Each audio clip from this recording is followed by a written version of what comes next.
We are looking at the Days of Our Lives spoilers for Tuesday, August 25. And honestly, you guys, I am so exhausted by this month. August sweeps just took everything out of us, didn't it? But the writers are not letting us breathe. Not even for a single second. We have people returning, people making terrible life choices, and corporate drama that makes absolutely zero sense. Like, zero. But we still care. We still tune in every single day. Why do we do this to ourselves? I don't know. I really don't. But let's talk about it, because this Tuesday episode is setting up some massive shockers. Let's start with the Hernandez family, or specifically Javi. So Gus just packed up his bags and moved out, just like that, because Gus accused Javi of still being in love with Leo Stark. And let's be real, Gus is probably right.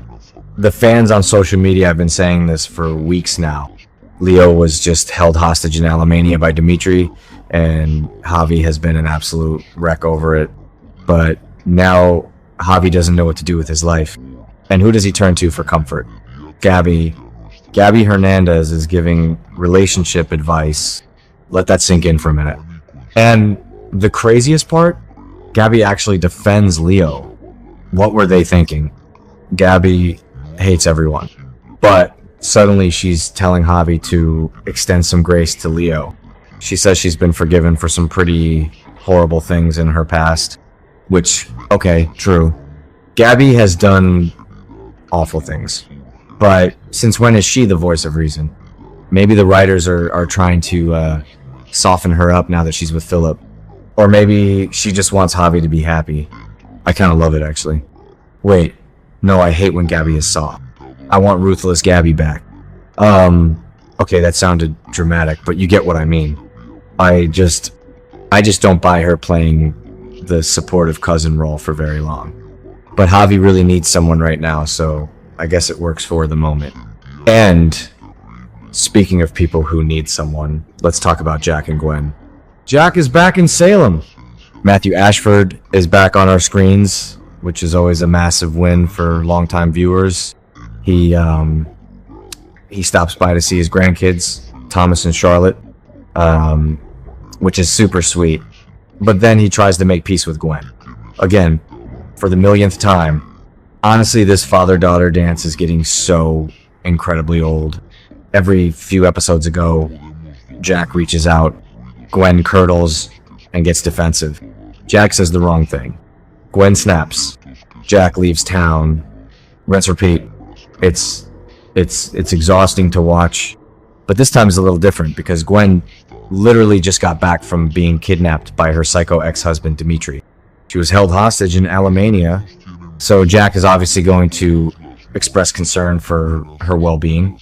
But, you know, Gwen, she's going to find something offensive about his concern. She always does. Why can't she just let him be a dad? I know he hasn't always been the best dad in the world, but he's trying. And Gwen just pushes him away because she loves playing the victim. I feel like the writers just don't know what to do with them unless they are fighting who actually believes this is going to end well. Nobody, but I'll still watch because Emily O'Brien plays the damaged daughter so perfectly. Let's zoom out and talk about the bigger pattern with Jack and Gwen for a second. Remember when Jack first found out Gwen was his daughter? She literally poisoned his other daughter, Abigail. She destroyed his entire family. And yet, Jack keeps coming back for more punishment. Why? Because Jack knows what it's like to be the bad guy. Jack did horrible things back in the 80s and 90s. He knows about redemption. He wants to believe Gwen can be redeemed. But Gwen doesn't want redemption. She wants revenge. She wants to be angry. Even now, after surviving Dimitri's hostage crisis, she's probably going to use her trauma as an excuse to lash out at Jack. It's a toxic cycle. And poor Thomas and Charlotte have to watch their grandfather constantly get his heart broken by the woman who tortured their mother. It's dark, you guys. Really dark. But that's Days of Our Lives for you. Moving on to some classic Salem meddling. Julie Williams, God bless her. Julie is avoiding her own messy life by butting into Chad's, because of course she is. Julie recently had that weird date with Foster that took an unexpected turn, and she's still feeling immensely guilty about Doug. So instead of dealing with her own feelings and her own romantic future, she decides to give Chad an earful about his life choices. And Chad has made some choices lately. He's been running around with Belle, investigating Stefano's creepy chess set. He had that whole messy thing with Kat Green where he couldn't stay away from her, even though she is a secret ISA agent and lied to him. Chad's life is a complete mess. But does he really need Julie lecturing him? Probably. Yes. Honestly, someone needs to yell at Chad to get his life together. But Julie is just projecting. She doesn't like the choices he's making, and she is not shy about telling him. I love when Julie gets on her high horse. It's just so classic Days. It fits the show's usual style perfectly. You just know Chad is going to stand there looking all handsome and annoyed while Julie waves a finger in his face. It's great TV. But the real drama, the real mess is happening over at Titan. What is Philip thinking? Seriously, what is he thinking? Philip has decided that the absolute best way to save the family company from EJ DiMera is by gambling $5 million. $5 million. And it's not even his money. It's Gabi's money. Her DiMera inheritance. It is a very stupid idea. It's so stupid. But Philip whined and he guilted Gabi into supporting him. Because they are living together now and saying, I love you. And Gabi is apparently a softie now who just hands over millions of dollars to a guy who historically makes terrible business decisions. But Philip can't just do this on his own. He needs Xander's buy-in. And Xander is not going to just hand over the keys to the kingdom for some crazy gamble. Xander is a lot of things, but he's not an idiot when it comes to money. At least, I hope he won't go for it. But Philip is desperate. And desperate Philip is dangerous. We saw what happened when he lost his mind over Chloe a few years ago. Now he's losing his mind over Titan. Let's talk more about Gabi and Philip for a second. Gabi just had a huge falling out with her daughter Ariana. Ariana moved out because she found out Gabi bribed Liam to leave town. Gabi is feeling completely isolated right now. She lost her daughter. She lost her brother Rafe, who is off playing hero. So Philip is all she has left. That's why she's letting him gamble her $5 million. She's desperate for love and validation. It's actually really sad when you think about it. Gabi is usually so fierce, but right now she's just a broken woman trying to hold on to a man who is spiraling out of control over his family's company. It's a disaster waiting to happen. If Philip loses that money, Gabi is going to destroy it. We all know it. So how is Philip going to convince Xander to risk everything? He's going to hit him where it hurts. Sarah and Victoria. So here is the deal.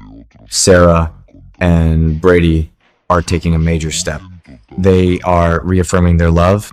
They might even be moving in together, which is wild. Just a few weeks ago, Sarah and Xander were locked in the Kyriakis wine cellar together thanks to Philip playing Cupid. And Sarah was practically drooling over Xander. She was suppressing all these feelings for him. But now she's doubling down on Brady.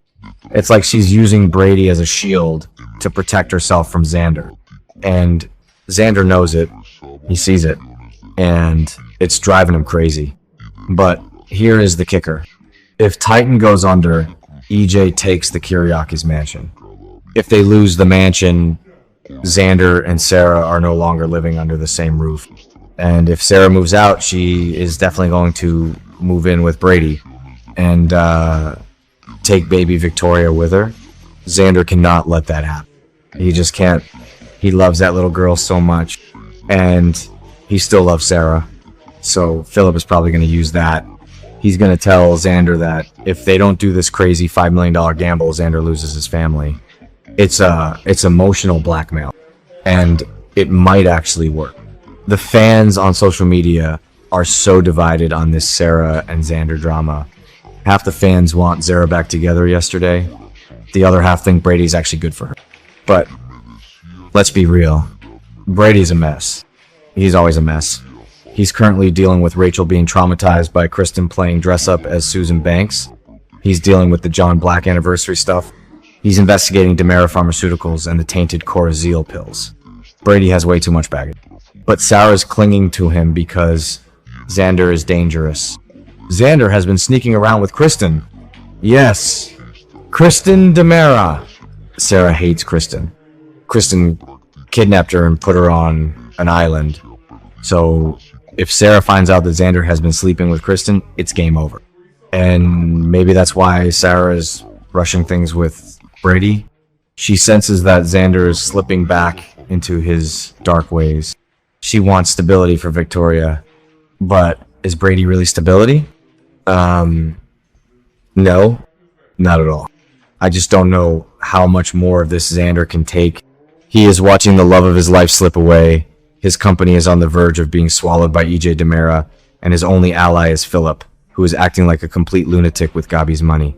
It is a powder keg, and I am here for the explosion. Honestly, if Xander snaps and just goes full villain again, I wouldn't even blame him at this point. The guy has been pushed to the absolute limit. So that is where we are at for Tuesday, August 25. Jack is getting his heart broken by Gwen. Julie is yelling at Chad. Gabi is giving terrible advice to Javi. Philip is gambling away millions. And Sarah is breaking Xander's heart by moving forward with Brady. It is a lot. My brain is officially fried from trying to keep all these moving parts straight. I need a nap. Let me know what you guys think in the comments. Are you Team Brady or Team Xander? Do you think Philip's gamble will pay off? I'll see you all tomorrow for more Salem chaos. Bye for now.